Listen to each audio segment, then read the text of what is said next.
anlatı. Bir varmış, bir yokmuş. Yaz mevsimi bütün güzelliklere devam ederken ormanda yaşayan hayvanlar, böcekler ve kuşlar sıcak yaz günlerinin tadını çıkartıyorlarmış. Yazın yiyecek bulmaya sıkıntı çekmiyorlarmış çünkü. Tembellik yapıp şarkı söylemeyi çok seven çekirge için sıradan bir günmüş. Bir ağacın dibinde oturmuş, topladığı bitki köklerini yiyor, bir yandan da dombra çalıp şarkı söylüyormuş. Ne güzel bir gün la la la. Hem çalarım hem söylerim ben dombramla. Bir şey uyduramadım ama olsun iyi de güzel oldu ha ha. Çekirge kulaklarını tırmalayan sesiyle şarkısını bitirdiğinde bir ses duymuş. Kırt kırt kırt. Sese kulak vermiş. Sesin nereden, kimden geldiğini anlamak için etrafa bakmaya başlamış. Biraz ileride büyük bir karınca sürüsü sıraya girmiş, asker hanımlarla düzenli bir şekilde yürüyorlarmış. Karıncalar kocaman kocaman ağaçlardan dökülen tohumları sırtlarında güçlükle taşıyorlarmış. Çekirge şaşkın şaşkın uzaklaşan karınca sürüsüne bakmış. Şu karıncaları hiç anlamıyorum. Sürekli çalışıyorlar.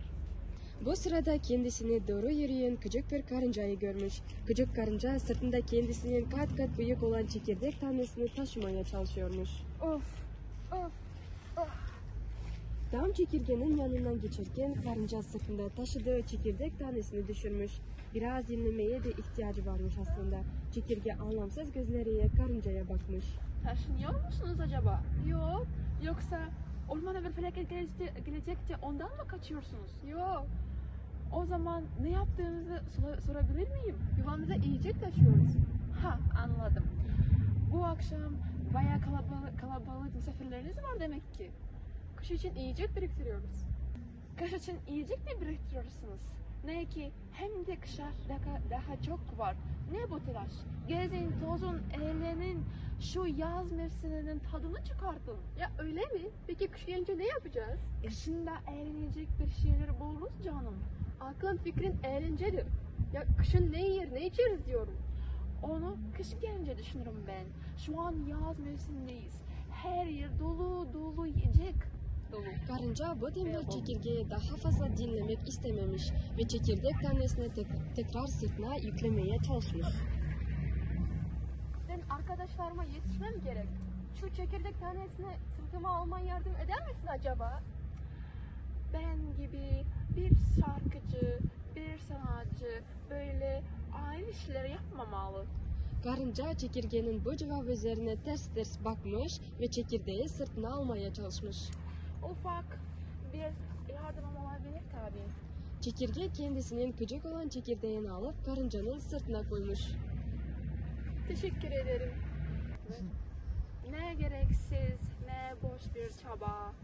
Çekirge tekrar ağaçın altına yatmış, bir parça yemeğini yedikten sonra dombrasını çalmaya ve şarkı söylemeye başlamış. Ne güzel bir gün, la la la. Hem çalarım hem söylerim ben dombramla. Bir şey uyduramadım ama olsun yine de güzel oldu ha ha. Da burada ağaçın deliğinden bir sincap kafasını çıkartmış ve Yeter, yeter. Ne olur yeter. Git şarkını başka yerde söyle. Dinlemiyor çalışıyorum burada. çekirge bir anda şarkı söylemeye kesmiş. Sincaba şöyle bir baktıktan sonra yiyeceğini ve dombrasını alıp yürümüş.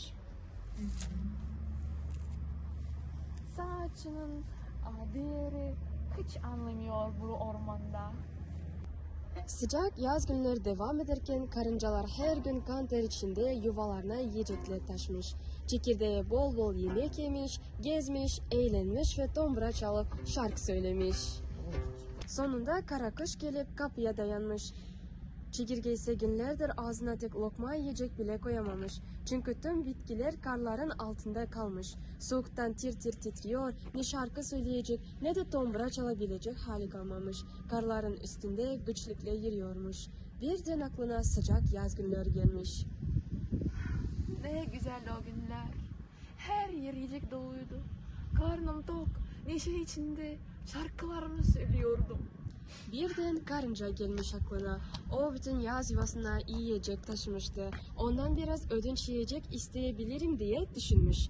Sonra bu düşüncesini kendi de beğenmemiş. Yazın karıncayla dalga geçmişti. Şimdi kendisine yardım eder miydi acaba? Şimdi gurur yapmanın sırası değil. Karınca yuvasını bulup onlardan yardım istemekten başka çarem yok. Doğruca karıncaların yuvasına gitmiş. Yuvanın kapısında durup aşağıya ses vermiş. Kimse yok mu? Lütfen yardım edin. Kim o? Yuvanın içinden karıncanın sesi duyulmuş. Çekirge son bir gayretle cevap vermiş. Karınca kardeş, ben geldim. Çekirge, lütfen beni içeri alın. Karınca açmış kapıyı. Karşısında açlık ve soğuktan perişan olmuş Ağustos böceğini görmüş. Ne istiyorsun Ağustos böceği? Karınca kardeş, havalar oldukça soğudu. Oldukça üşüyorum. Üstelik karnımda oldukça aç. Fakat yiyecek hiçbir şeyim yok. Bana bir şeyler verir misin? Sana Ağustos'ta borcumu ödeyeceğim. Ne için yiyecek hiçbir şeyin yok? Dünya sen ne yaptın? Ağustos böceği oldukça utanmış, oldukça utangaç olmuş. Tüm yaz saz çaldım, şarkı söyledim. Hiçbir hazırlık yapmadım. Madem öyle ki tüm yaz saz çalıp şarkı söyledin, şimdi de oyna zaman. Geniş karınca ve tak diye kapıyı Ağustos böceğinin yüzüne kapatmış.